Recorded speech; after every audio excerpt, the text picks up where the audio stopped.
Assalamualaikum warahmatullahi wabarakatuh. Sahabat ULC, kita bertemu kembali di program Belajar Bahasa Arab Praktis.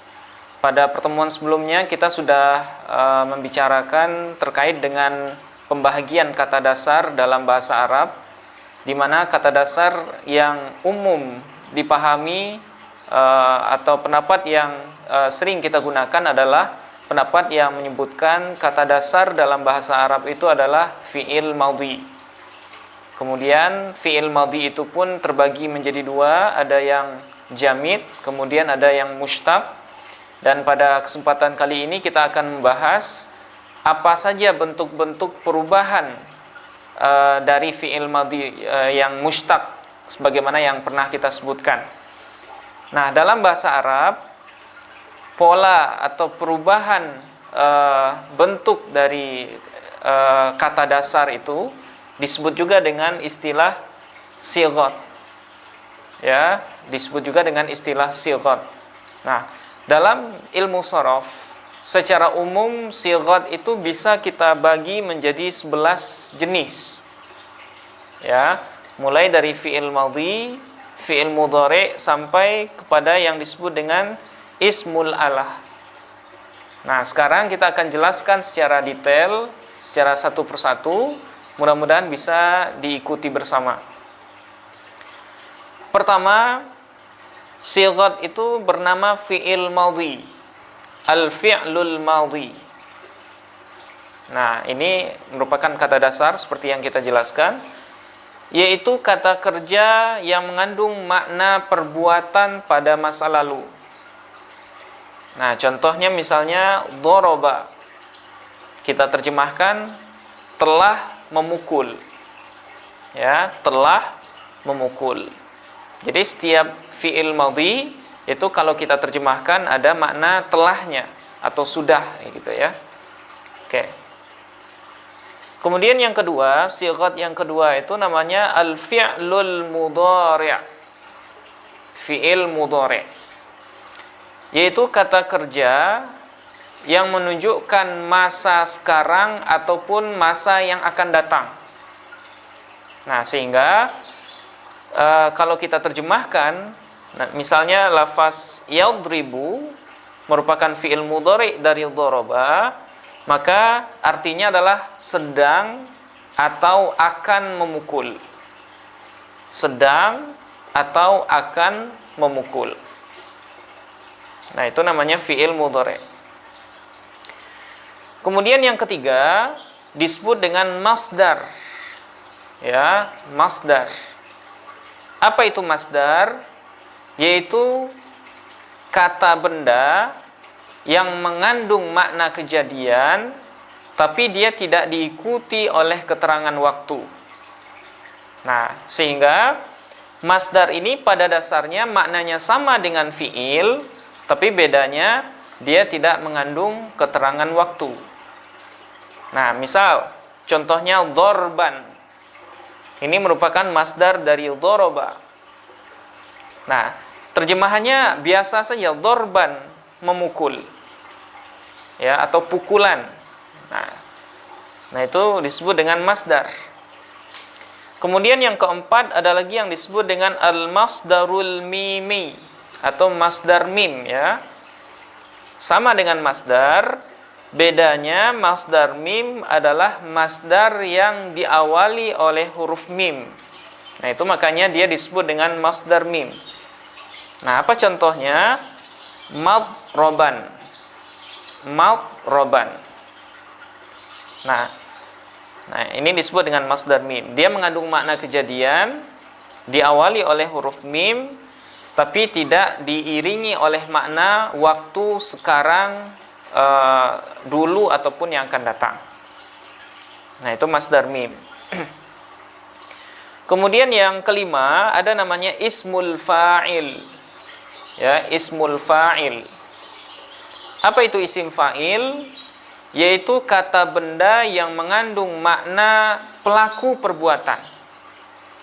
Ya, kata benda yang mengandung makna pelaku atau orang yang melakukan perbuatan. Nah, contohnya misalnya dharibun. Isim fa'il dari dhoroba.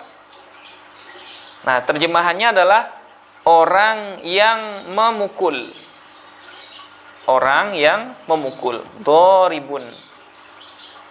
Oke. Kemudian selanjutnya ada namanya ismul maf'ul. Ya, ismul maf'ul.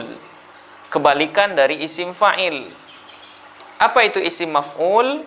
Kata benda yang menyebutkan orang yang dikenai perbuatan. Nah, sehingga ketika menerjemahkan, contohnya madrubun, nah dia diterjemahkan dengan orang yang dipukul. Ya, orang yang dipukul. Madrubun. Nah, ini ismul maf'ul. Kemudian sigat selanjutnya fi'lul amri, atau yang kita sebut juga dengan fi'il amar, ya. Apa itu fi'il amar? Kata kerja yang mengandung makna perintah pada masa yang akan datang. Nah, contohnya idrib. Ya, idrib. Artinya pukullah. Ya, pukullah. Karena dia mengandung makna perintah. Oke, kemudian ada lagi namanya fi'lun nahyi atau fi'il nahi. Kebalikan dari fi'il amar, ya. Yaitu kata kerja yang mengandung makna larangan. Nah, contohnya la tadrib. La tadrib. Artinya jangan pukul atau janganlah memukul. Ya. Nah, ini sigat yang ke-8, ya. Oke, atau yang ya, fi'il nahi. Kemudian ada lagi namanya ismuz zaman. Ismuz zaman atau isim zaman. Apa itu isim zaman? Kata benda yang mengandung makna waktu melakukan perbuatan. Nah, contohnya madribun. Nah, madribun bisa kita terjemahkan waktu memukul. Ya, waktu memukul. Kemudian ada yang disebut dengan ismul makan. Ya, yaitu kata benda yang mengandung makna tempat melakukan perbuatan. Nah, ini ismul makan. Contohnya madribun. Nah, secara pola dia mirip dengan ismul zaman, ya, madribun. Nah, artinya tempat melakukan perbuatan. Tempat melakukan perbuatan atau tempat memukul di sini. Oke, terakhir, sigat yang terakhir namanya ismul alah, ya. Ismul alah. Apa itu ismul alah atau isim alat?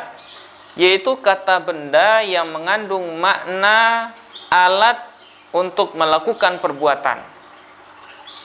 Nah, contohnya milk robun, ya, milk robun. Apa artinya? Alat memukul, atau bisa juga kita sebut dengan palu, ya. Jadi bahasa Arabnya palu itu atau alat untuk memukul itu adalah milk robun. Nah, inilah bentuk sigat dalam bahasa Arab, ya. Jadi satu kata fi'il madhi itu nanti bisa diubah ke 11 pola sebagaimana yang kita jelaskan barusan. Nah, sedikit catatan, kalau seandainya kita ingin mencari makna sebuah kata, dan kata itu termasuk ke fi'il atau kata yang mushtaq sebagaimana yang pernah kita jelaskan, misalnya ada kalimat dharibun atau kalimat madrubun. Nah, bagaimana cara kita mengetahui makna atau cara mencarinya di dalam kamus? Yaitu dengan mengembalikannya ke asal katanya, yaitu ke fi'il madhinya. Jadi kalau seandainya kita pengen mencari madrubun, maka kembalikan dulu madrubun menjadi fi'il madhi. Nah, sehingga kata yang akan kita cari di kamus itu nantinya adalah kata doroba yang diawali oleh huruf dot. Nah, itulah sekilas terkait dengan pembahagian sighat. Insyaallah akan kita lanjutkan dengan materi-materi selanjutnya. Sampai di sini. Assalamualaikum warahmatullahi wabarakatuh.